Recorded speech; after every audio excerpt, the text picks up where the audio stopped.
Now, Germany's political leaders are considering their options after the far-right Alternative for Germany party took first place in a state election on Sunday. The AfD won the vote in the eastern state of Thuringia, despite being classified there as extremist by German authorities.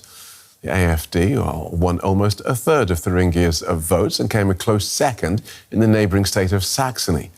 But its chances of governing are uncertain, as all the other parties have refused to work in coalition with it. The German Chancellor Olaf Scholz, whose Social Democrats fared poorly in both votes, urged all parties to form coalitions without right-wing extremists. The far-right AfD may have emerged as the biggest winner in two regional elections, but will likely end up in opposition.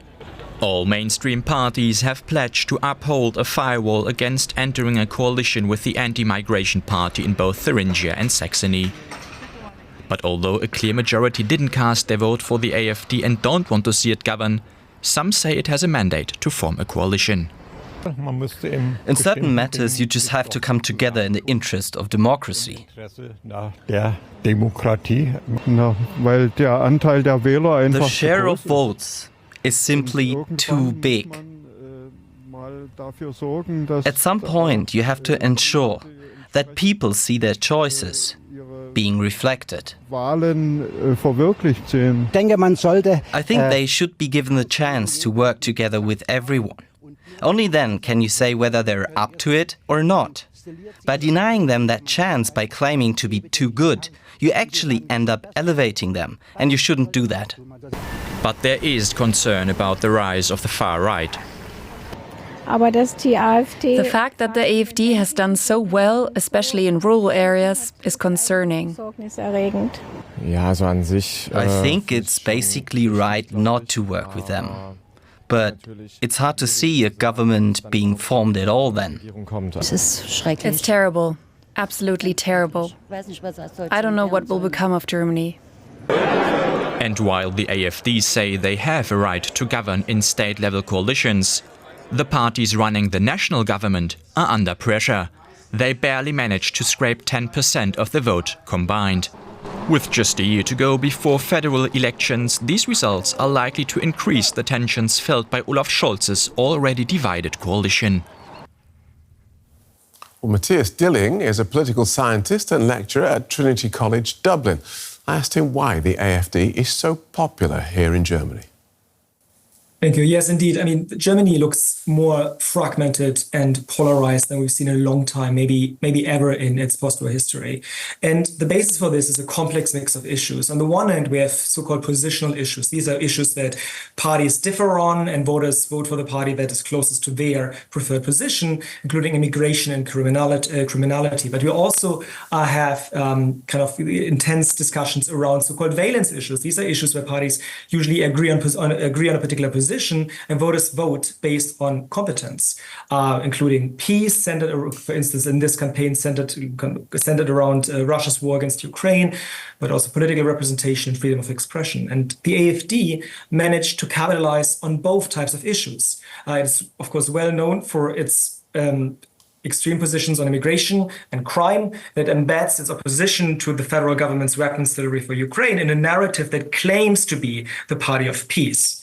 The AfD also clearly represents itself as the party that represents East Germans' interests, and that, according to its voters at least, says what is not allowed to be said in other parties. So this combination of positional issues and issue ownership on certain issues, but also the use of valence issues to promote its own brand and its own narrative. OK.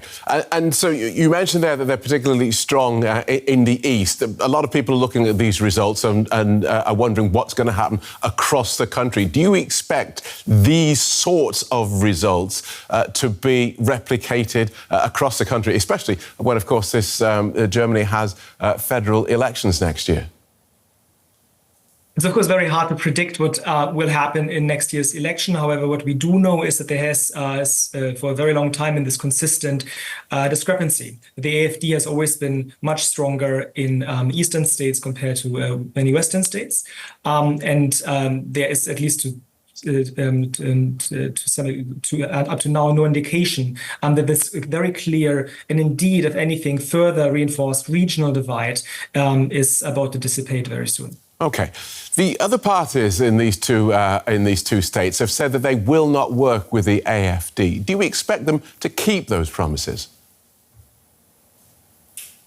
Again, of course, this is historic. Obviously, for German politics, it's very hard to predict how the coalitional arrangements will play out. But I think it goes beyond the kind of coalition discussion, which is more about like how do mainstream parties, how do the established parties actually respond to the AfD.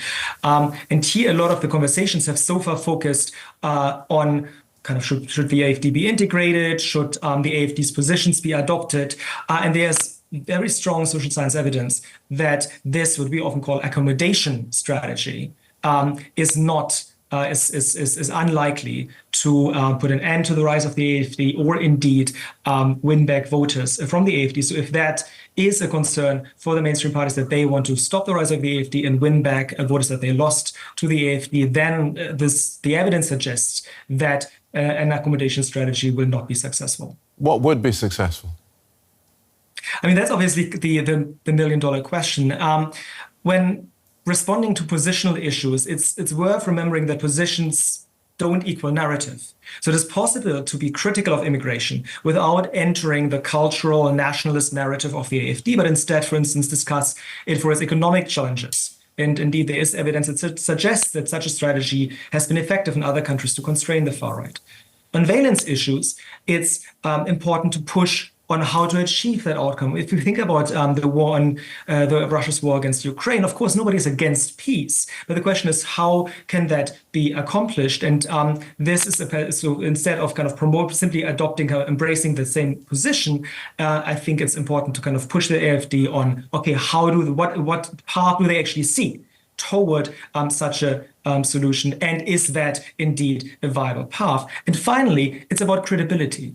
Parties in other countries, for instance, the New Social Contract Party in last year's Dutch election, but also Macron's En Marche, when he won the presidency for the first time, or so-called centrist anti-establishment parties in post-communist Europe, addressed voters' dissatisfaction around democratic representation while upholding an identity that was credible for these actors, ranging from actually kind of embracing a Christian democratic party identity to a liberal party identity. Rather than copying the far right, mainstream parties need to be credible in their in how they address voters' grievances.